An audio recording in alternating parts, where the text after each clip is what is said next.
Renungan Pagi, Agama yang Bersinar oleh Ellen G. White, 16 Juli 2023. Mari kita berdoa. Bapa kami yang di sorga, Allah pencipta langit dan bumi, laut dan segala isinya, Allah yang maha besar, maha kuasa, sumber segalanya, yang kami sembah selalu melalui anak-Mu yang tunggal, Yesus Kristus. Terpujilah Yesus, anak Allah yang maha tinggi, yang adalah penebus, penolong, penghibur, pengantara kami. Pada pagi hari ini kami bersyukur boleh bangun dan berbakti, dan sebagaimana membaca dan mendengarkan nasihat firman-Mu, kiranya ini menjadi pembaharuan bagi masing-masing kami. Kehidupan kami adalah kehidupan untuk menyenangkan orang lain dengan apa yang ada pada kami. Beserta kami sepanjang perbaktian ini, kehendak-Mu yang jadi.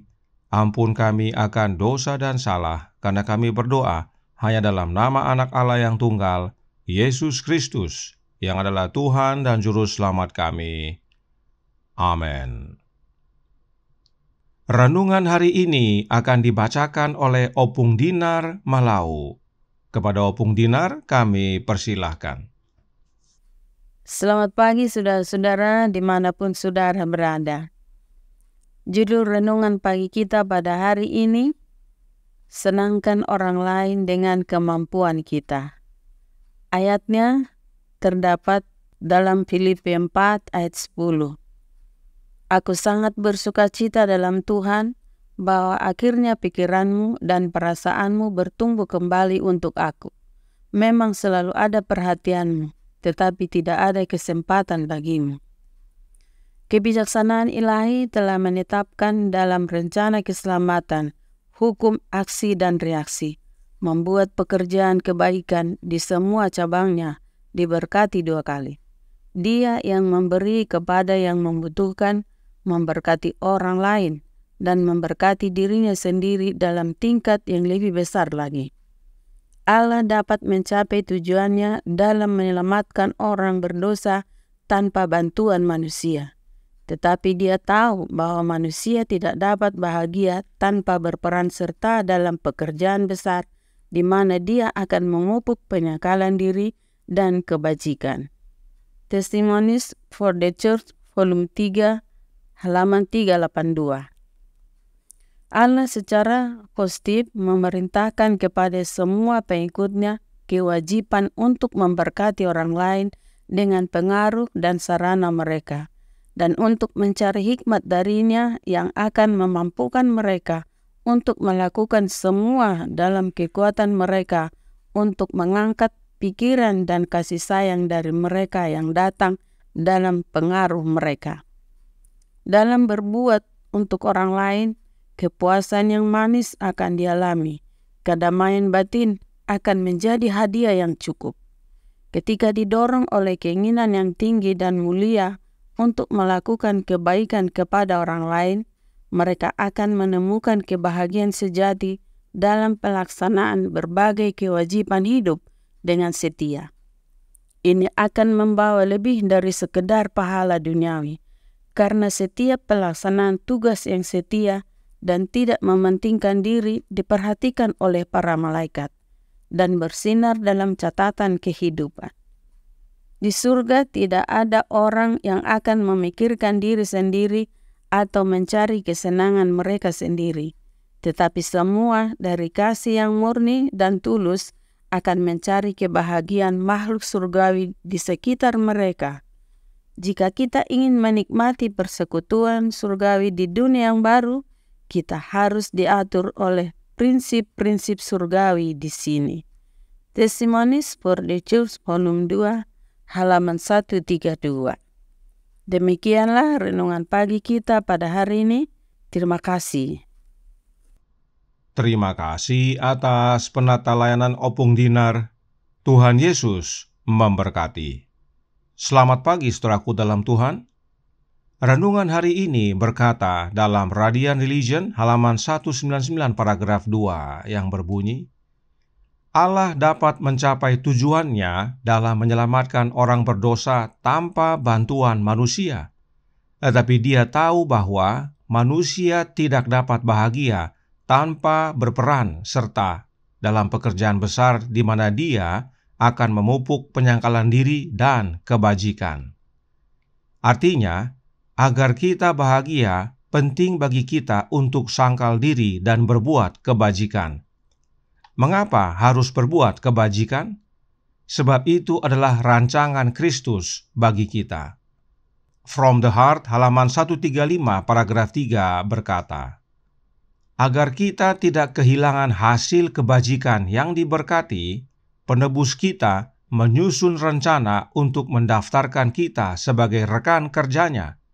Melalui rangkaian keadaan yang akan membangkitkan amal kita, Dia menganugerahkan kepada kita cara terbaik untuk menumbuhkan kebajikan dan membuat kita terbiasa memberi untuk membantu orang miskin dan untuk memajukan pekerjaannya. Yesus merancang perbuatan kemurahan hati atau kebajikan agar hal itu membuat kita terbiasa untuk membantu orang miskin serta memajukan pekerjaan Kristus di dunia ini. Artinya, harus terbiasa berbuat kebajikan. Nah, mengapa harus terbiasa berbuat kebajikan? Apakah manfaatnya? Counsels on Stewardship halaman 14 paragraf 1 menjelaskan, adalah kemuliaan Injil yang didasarkan pada prinsip memulihkan gambar ilahi dalam ras yang telah jatuh melalui manifestasi kebajikan yang terus-menerus. Inilah manfaat dari terbiasa membuat kebajikan dan melakukan kebajikan terus-menerus, yaitu pemulihan gambar ilahi yang adalah karakter ilahi dalam kehidupan kita, dan itulah Injil. Mengapa berbuat kebajikan terus-menerus berhubungan dengan Injil? Masih dalam halaman dan paragraf yang sama dikatakan, pekerjaan ini dimulai di istana sorgawi. Di sana Allah memberikan kepada umat manusia suatu bukti yang jelas tentang kasih yang Dia berikan kepada mereka. Karena begitu besar kasih-Nya akan dunia ini, sehingga Ia telah mengaruniakan Anak-Nya yang tunggal, supaya setiap orang yang percaya kepadanya tidak binasa, melainkan beroleh hidup yang kekal. Yohanes 3 ayat 16. Karunia Kristus mengungkapkan hati Bapa. Itu bersaksi bahwa dengan melakukan penebusan kita, Dia tidak akan menyisihkan apapun, betapapun berharganya, yang diperlukan untuk penyelesaian pekerjaannya. Inilah hubungannya kebajikan dengan Injil. Sebab tindakan kebajikan dimulai di sorga. Allah tidak menyayangkan Anak-Nya, tetapi yang menyerahkannya bagi kita semua, agar barang siapa yang percaya kepada Anak-Nya tidak binasa, tetapi beroleh hidup yang kekal. Oleh tindakan kebajikan Allah ini, Allah mendatangkan senang kepada kita umat manusia, sebab barang siapa yang percaya tidak binasa, melainkan beroleh hidup yang kekal. Dan dalam penjelasan lainnya tentang kebajikan dikatakan dalam From the Heart, halaman 135 paragraf 4. Salib Kristus memanggil untuk berbuat kebajikan bagi setiap pengikut juru selamat yang diberkati. Prinsip yang diilustrasikan di sana adalah memberi. Ini dilakukan dalam kebajikan dan perbuatan baik yang nyata, adalah buah sejati dari kehidupan Kristiani. Prinsip orang-orang duniawi adalah menerima, dan dengan demikian mereka berharap untuk mendapatkan kebahagiaan. Tetapi dilakukan dengan segala akibatnya, buahnya, yaitu buah menerima, adalah kesengsaraan dan kematian. Prinsip ilahi adalah memberi untuk pemulihan karakter ilahi dalam kehidupan kita manusia, dan mengaruniakan hidup yang kekal. Tetapi prinsip duniawi adalah menerima yang berakibat kematian. Itu sebabnya kita dihimbau untuk berbuat kebajikan, khususnya untuk menyenangkan orang lain dengan milik kita. Sebab Allah Bapa rela menyerahkan seluruh sorga, yaitu anaknya yang tunggal, untuk keselamatan kita. Perhatikan tindakan kebajikan ilahi berikut ini dalam Counsels on Stewardship, halaman 14, paragraf 2, yang menjelaskan, roh kemurahan hati adalah roh sorga. Kasih Kristus yang rela berkorban dinyatakan di kayu salib. Agar manusia dapat diselamatkan, Dia memberikan semua yang Dia miliki dan kemudian memberikan dirinya sendiri. Salib Kristus memanggil tindakan kebajikan dari setiap pengikut juru selamat yang diberkati. Nah, jika tindakan kebajikan atau tindakan murah hati adalah roh sorga, maka kita harus menghidupkannya di dunia ini sekarang agar kita dapat hidup di sorga nanti. Itu sebabnya renungan hari ini berkata dalam Radiant Religion halaman 199 paragraf 3 yang berbunyi, di sorga tidak ada orang yang akan memikirkan diri sendiri atau mencari kesenangan mereka sendiri, tetapi semua dari kasih yang murni dan tulus akan mencari kebahagiaan makhluk sorgawi di sekitar mereka. Jika kita ingin menikmati persekutuan sorgawi di dunia yang baru, kita harus diatur oleh prinsip-prinsip sorgawi di sini. Dan salah satu prinsipnya adalah berbuat kebajikan bagi sesama untuk menyenangkan mereka. Nah, bagaimana caranya untuk hidup penuh kebajikan? Dengan menerima roh anak Allah dalam hati kita. Sebab tindakan kebajikan itu dimulai di sorga, tindakan kebajikan itu adalah roh sorga, dan tindakan kebajikan ilahi diwujudkan di dalam anaknya. Karenanya penting sekali bagi kita untuk menerima Kristus di dalam hidup kita agar kita dapat berbuat kebajikan bagi sesama. Kiranya kebenaran ini menjadi pembaharuan bagi kita semua. Hidup kita, milik kita adalah untuk menyenangkan orang lain, khususnya untuk keselamatan jiwa-jiwa. Tuhan memberkati, saya bawa dalam nama Yesus.